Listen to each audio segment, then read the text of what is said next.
کہتے ہیں والعجب انہم عدلوا عن ذلك فی ھذا، کہتے ہیں اس مسئلہ میں یہ عدول اختیار کر گئے ہیں، وافقوا اہل الظاہری، اور اس مسئلہ میں یہ اہل ظاہر کے موافق ہو گئے ہیں۔ اہل ظاہر جو یہ کہتے ہیں،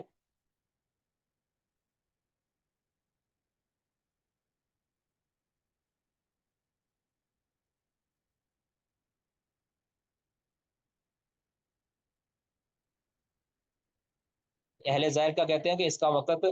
سورج طلوع ہونے تک رہتا ہے، کہتے ہیں اہل ظاہر کے ساتھ یہ جو موافق ہو گئے ہیں اس مسئلہ کے اندر، ایسا ان کو نہیں کرنا چاہیے تھا۔ وَلِذَالِكَ وَلِذَالِكَ لِأَهْلِ الظَّاهِرِ أَن يُطَالِبُوهُم بِالْفَرْقِ بَيْنَ ذَلِكَ، کہتے ہیں اہل ظاہر کو اسی وجہ سے کے پاس وَلِذَالِكَ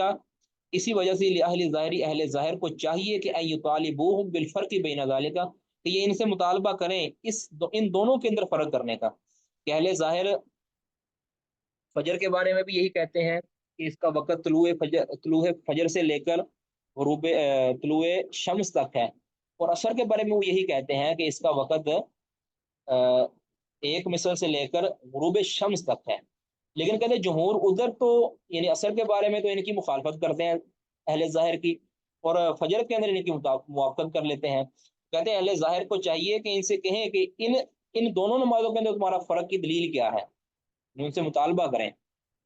اور لذالک اس وجہ سے لأہل ظاہری اہل ظاہر کو چاہیے کہ ان یطالبوہم، کہ ان جمہور سے جو اس مسئلہ میں تو ان کے ساتھ موافق ہیں